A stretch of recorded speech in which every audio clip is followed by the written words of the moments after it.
Welcome to another episode of the AI Forecast, proudly sponsored by Cloudera. I'm your host, Paul Muller. Join me along with leading companies and industry experts as we explore the past, the present, and the future of data and AI in the enterprise. Now, if you're working with subscriber or membership data, I think you're going to find today's episode interesting. Today, we're taking a journey to South America, specifically Brazil, to meet Caio Nogueira. Caio has a long history of working with government agencies to help build economic development in Brazil before co-founding AI and data consultancy Lupa Data, which I think means magnifying glass in Portuguese. We'll find out soon. Now, there, he and his team are helping companies build their AI and data pipelines across what is, and I needed to be reminded of this, the seventh largest country in the world, some 200 million people. Brazilians, all 200 million of them, are of course famous for their beautiful country, but they're also lovers of the beautiful game. And I'm talking, of course, about soccer or football for some of you. Millions of fans, tons of data. What can we learn? Amongst his other work, Caio and his team are pioneering new solutions for sports fan intelligence, including market gap analysis and dynamic loyalty programs, helping clubs evolve from static fan databases into creating a dynamic insights engine. It all sounds like fun. Welcome, Caio. Pleasure to be here, Paul. It's great to have you here. Well, we're about to jump into our lightning round. We actually do our lightning round before we do our main podcast. We sort of have dessert before we have dinner here. Are you ready to do this? Sure, let's go. All right. First question. What would people say is your superpower, people who know you best? I would say that the actual superpower is just hearing people out.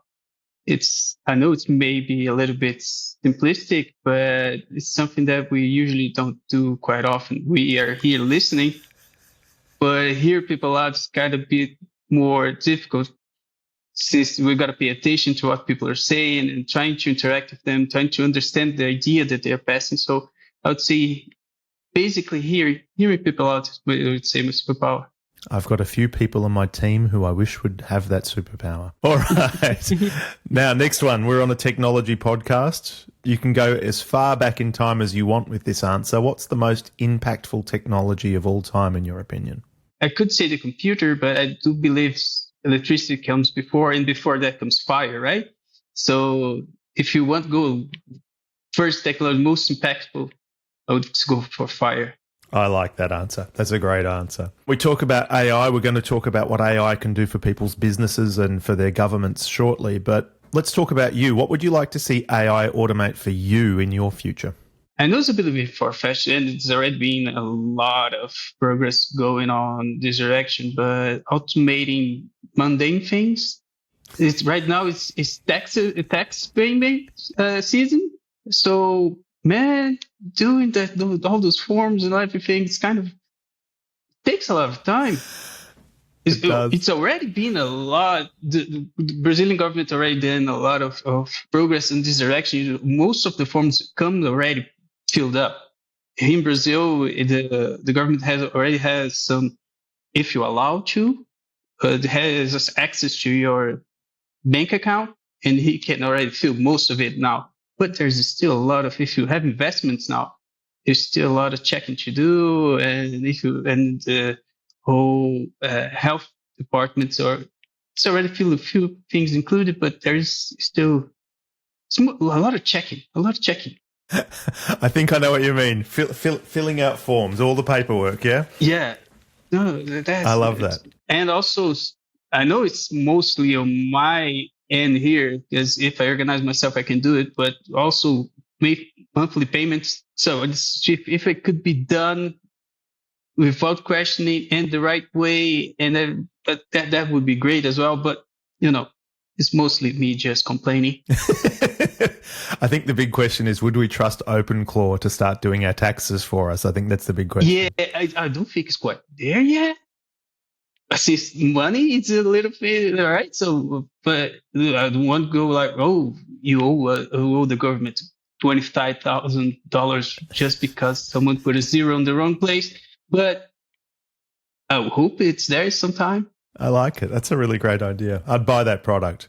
All right. Last but not least, you've been working with data all of your professional career from what I could see.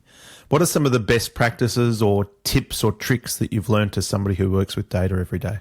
Learn how to speak all levels of what is your specialization. So what do I mean with that? Learn how to speak basic. What is the purpose of what you do without the people having knowledge? To the middle, where people have some knowledge and you can relate what you do and you can be a little bit more specific and learn how to do the highly technical as well. So if you can speak all those three languages, you can go pretty far. And listen to what people are saying. And the most important that I've learned throughout the years is learn what the people you work with want to do.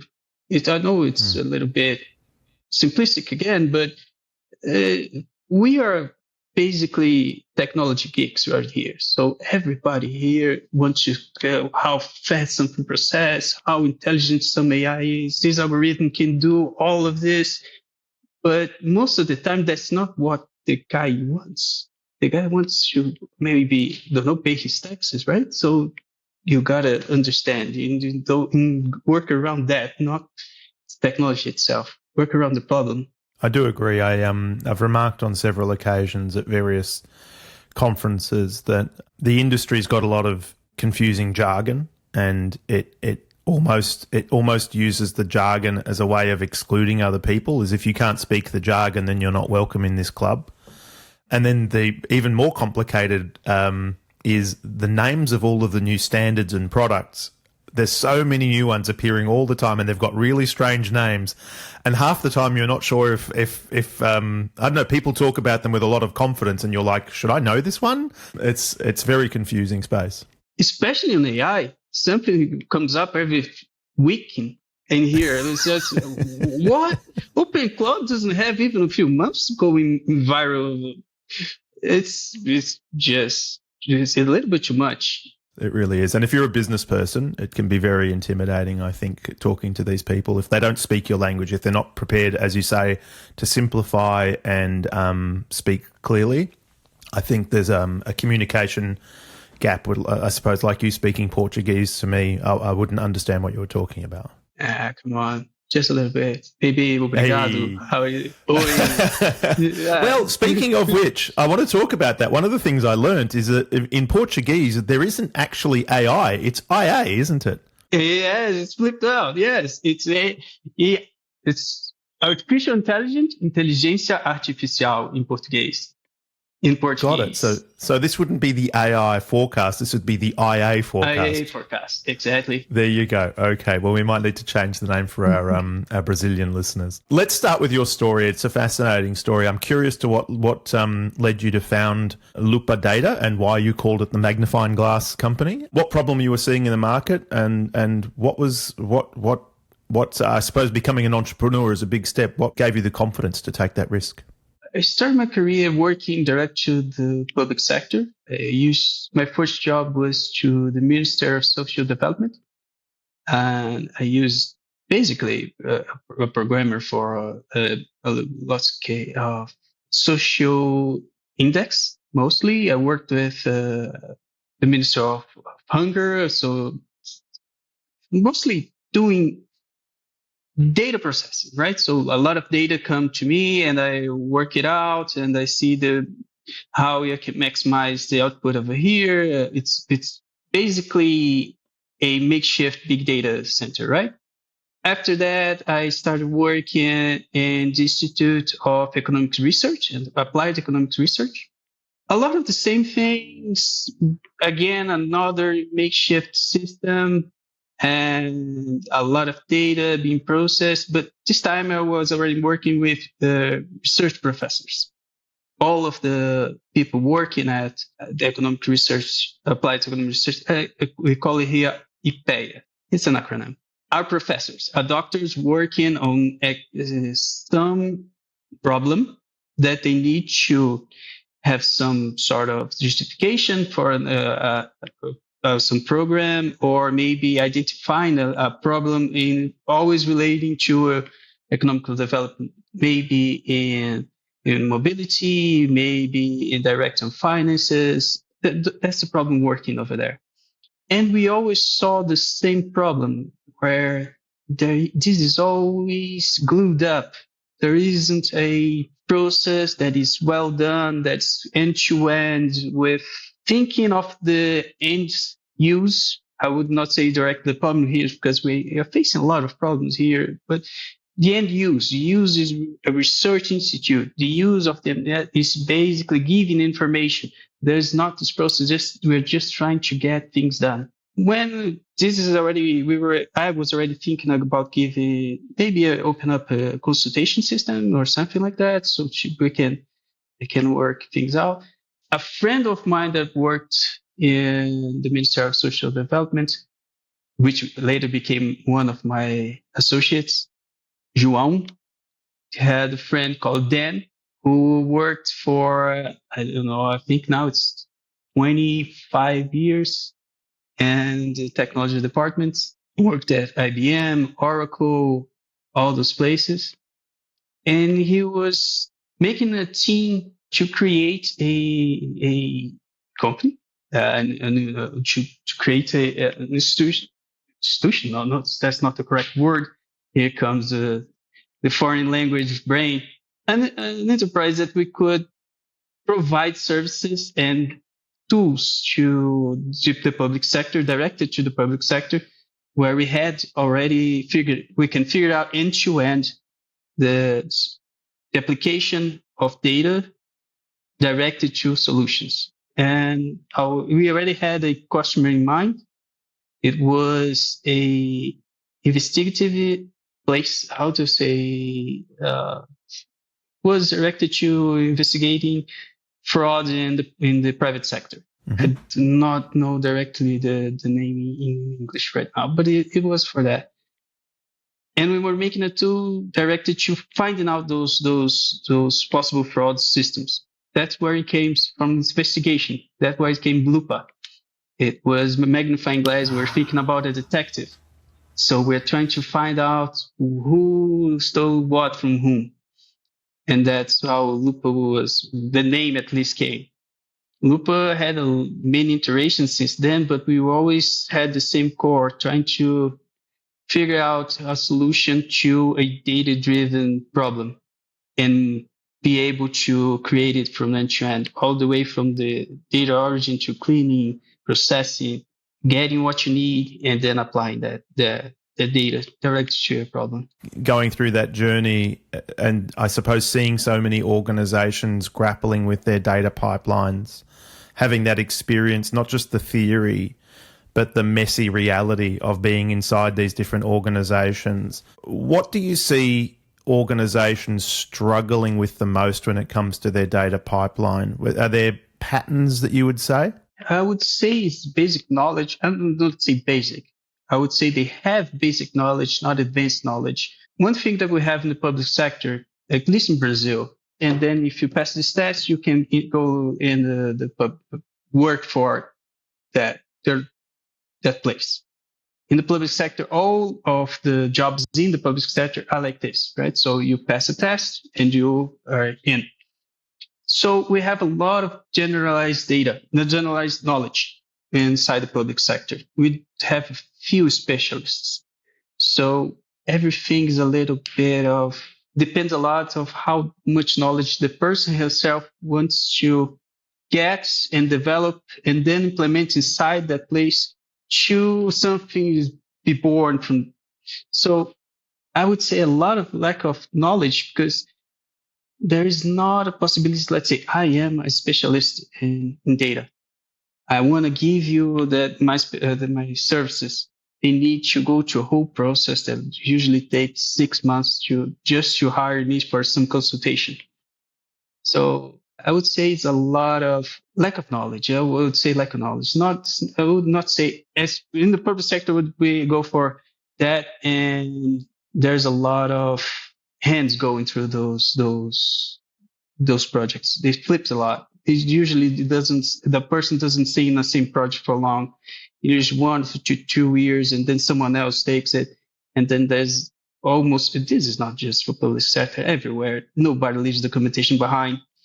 And then it starts all over again. It's a little bit messy. So let's talk then about what you've learned about turning raw data into actionable intelligence. What does that look like? What's your philosophy on that? We have a lot of raw data. I would say, the problem is that's too raw. It's always, especially on the side of sports, not only football. We have giants in the football side of Brazil. So Brazil, if you heard of Brazil, you've heard of football. It's part of our culture here. If the football side isn't on the level of data that we have already, that you need to be used for given sites, it's way too raw. Imagine on the other side, for example, let's go a volleyball team. The volleyball team has almost no data. They don't see the value in data. And they're trying to. I'm not saying that everybody's just sitting on the data, trying to do nothing and just renting out energy to store the data on the data centers. There is this expectation from the data that you will just give you the knowledge to do the things that they need. I'm they're selling this much. I want to sell that much. Okay, I need to go up 3. It's not like that. You got to understand, you got to clean up the data, you got to understand that data, you got to bring it all together, see if there's relation to other data, and rinse it. So let's say maybe the ticketing information can have some relation with the e-commerce. Maybe let's give an example. Someone buys their team shirts. It's here. I think everybody who has a team, everybody has a shirt. Someone who goes and then in the next month buys a second shirt. It's not that simple. It's not a common occurrence. You already have a shirt from 1 month ago. Okay, this guy might be someone who really likes this team, really likes the move. I can make that association. Maybe I can have some kind of discount direct for the next game. If he is from the city, maybe I can give him some discount for membership of that team. Maybe that's how we start. So see the data, analyze that data, organize it, direct it to an objective, and that's how you bring out knowledge from that data. Yeah, that sounds great. So let's talk a bit about it, because you have got, I don't know if I'd call it a specialization in the sports market, but it is, as you say, a really big opportunity in Brazil. You've got the World Cup is coming very soon. I suppose the question is, how do you see things like the World Cup being an opportunity for engagement with customers, and how quickly can clubs turn this data into insight, if the question makes sense? No, it's a great question. And I believe there's a single opportunity when it comes to the World Cup. Our segment that works with especially sports, we call it data fan. So data fan, we saw that there is an opportunity here in the World Cup. There is a phenomenon that occurs that everybody watches the World Cup, even if you're not a fan from football. So there is this kind of what makes someone who does not watch football, who's not interested in football, follow the World Cup, follow Brazil, follow whichever countries play so closely. Just so, I don't know how it's there, but when the World Cup comes, if there's a game on that day, everybody doesn't work. Everybody go home and watch the game. It's not quite that big here, but wow. So let's say if it happens in the morning, you have the morning period of work. You can do it from home. You can stay at home. You don't expect you to work. We expect you to watch the game. It's on that amazing level over here. What makes the people? So we can have a lot of information for social media, for how people interact with the games, to bring. Okay, so this is what brings people in. it's an especially good time to bring that singular information that we only have on big occasions like this. So the World Cup can be a little bit, it will be a little bit interesting. It's always is, right? No, that's exciting. So because I suppose, and I mentioned this at the beginning of the podcast, a lot of our listeners will be working with subscriber data of some sort, whether it's subscribing to a newsletter or they're dealing with, maybe they've got a club that they're working with, some sort of association, some sort of loyalty program. We've all got lists of people who want to engage with our company, they want to engage with our sport or our brand, and people are struggling, I think, to work out how to do that. You talk a bit about something I think you call behavioral segmentation. What does that mean? There's a little bit of an example coming from Europe. Usually the Premier League, they already have this segmentation implemented in there. What is this segmentation? Segmentation is you try to understand the groups of people that have or want memberships, not even memberships, the fans. What are the groups of fans that we have? I'll give an example. Let's say, what is the needs from the fans that have children?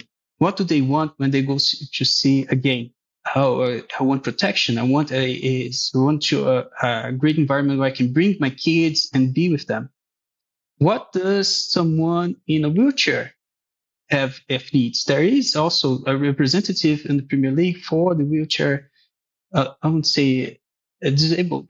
It's disabled as differently able. Okay. Yes, differently able people. What are their needs? Access, most likely. So all those groups of people have different needs. How can I give them benefits that can alignment with those seats? So better seats, easier seats next to the ramp, or maybe again an example. I will not sit a family next to a torcida organizada. It would be called. It's just mostly we have a lot in Europe as well. The organization of defense organizations that go with their other flags. Everybody go to like a lot of noise. So that's a little bit too intense. Sometimes there are fights in the middle of those, especially here in Brazil. There are just so you do not want to bring your kids directly into there. So understanding those needs, understand how they interact with the game, how they interact with the culture of football or the sport that they are watching, and then being in alignment with those. It sounds to me like your perspective is that clubs and associations are not really utilising their fan data effectively. Would you agree with that statement? 100%. There's a lot of data. There's mostly not structured data, mostly loose from Excel spreadsheets from the whole data bank from the ticketing stadium. Most of the teams, the big teams, have their own stadiums. Why are we not working with those to give a better experience to the fans? And there's some attempts. There are some attempts, especially here in Brazil, there's Palmeiras, which is one of the teams in here from São Paulo. They're working. They already made an app. They're trying to focus the payment. Payments can be a little bit annoying sometimes because each venue has their own app. So if you're a Palmeiras fan, you can just use the app from Palmeiras and pay in any stadium. So that's convenience, that's data. But there is not this communication between the data yet. I don't see this. The membership's not working with the ticket, that's not working with the e-commerce, that's not working with sometimes even access. Let's say most of the times when there is a rival team on your local stadium, the buses fill up and it's kind of a pain to get to the stadium, especially metro. And you go, everybody's filling up the metro, everybody's filling up the buses.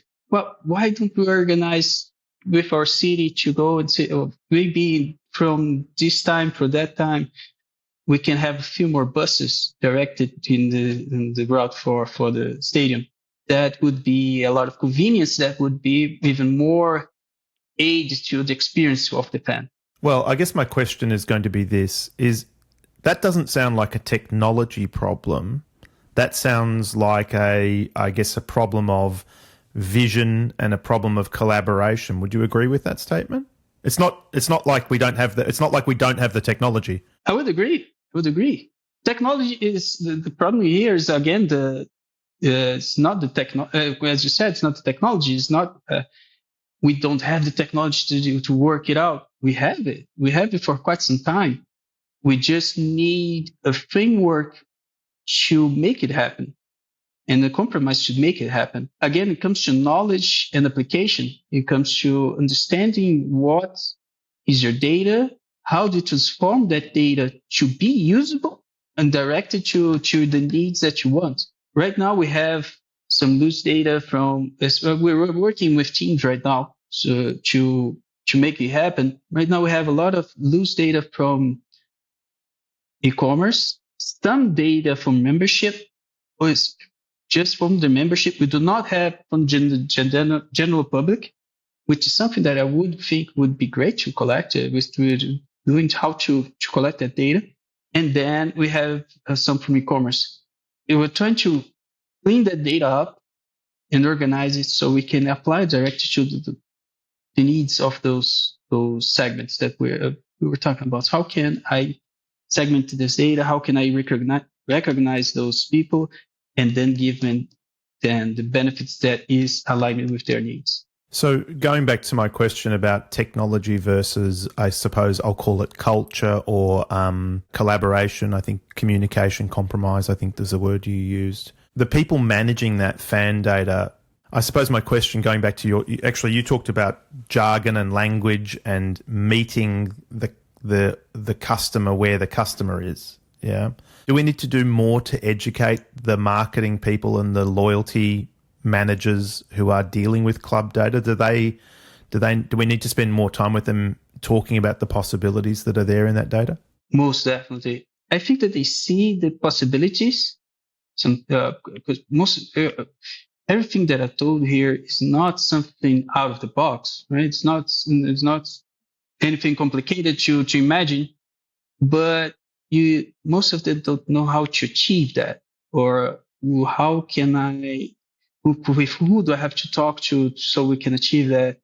And something that sometimes is quite simple. Just let's go. Let's make a meeting. We can sort this thing out, but there is the understanding that this segment even exists and can be applied to their needs. So yes, knowledge needs to find those people. And right now we're finding by calling them, hey, we're here. We can help you out. And technology, I understand that we live in a little bit of a bubble, technology, I believe. Mm-hmm. We talk a lot with each other about the new thing, look at this revolutionary thing. AI example is, for most people, it's just a chatbot. It's something that we can, to the general public, is something that we go there and we ask a question and the answer is so much more. It's a whole automated thing that understands context and gives you answers based on that context. You can do so much with it. It's just on the sports side, you can understand context now from comments. That's not something that you couldn't get if it was a positive, what the most things we were talking about before LLMs. Now you can understand context of what those comments are doing. And we're talking about a new thing. So I believe that we are always in this bubble, and breaching that bubble and letting people understand how technology can help them, how technology can make things work. Who do you talk to understand those things? That's the challenge, and that's the problem. Yeah. No, that makes a lot of sense. I'm curious, as we start to wrap up, 2 questions. So the first is, when we spoke about this a little bit before the show, how would you characterize the Brazilian AI scene in business and government in particular? What's your impression of Brazil's AI adoption compared to what you're seeing across the rest of the world? Where would you put Brazil? I would put in high adoption. Basically, everything now has a chatbot. It's kind of annoying already. I don't know over there, but everything is a chatbot. Same. I did something quite rude for last week when I was on a support from payment to something that I bought on Amazon, and the guy just wouldn't give my refund. And I even asked him on the email, is this a chatbot? Am I talking to a chatbot? Because it is quite simple. Just give me my refund. And it just gave me my refund. So that's the trick. Ask for a chatbot. Everything here in Brazil is the same. So there is a lot of chatbots here in Brazil. But as I commented before, the adoption came a little bit differently. It came mostly firstly from the government side here. Our medium to small businesses usually don't take a lot of risks, especially because not a lot of money to spend. I think it's the same for most places, but our government does and incentivizes it a lot. So we saw a lot of early adoptions on the government sector, and then it came spreading to the private sector. Besides that, I think it's in the world, actually, it's a lot of early adoption, especially when it comes to customer services. That's encouraging to hear. And the next question, if people have been listening to this and they are thinking, you know what, I want to try and do more with my loyalty or my subscriber or my fan data, how should they start, in your opinion? First, understand where your data comes from. What do I mean? We have a lot of places it's basic behavior to store the data of everything that you do. I would say in commerce, in any kind of commerce, if you store the data of all your sales, of all your subscriptions, of everything, understand where that data is, understand how that data is being recorded, and then see if you feel your needs. If it has the information that you're searching. If it doesn't, well, sometimes it really just doesn't.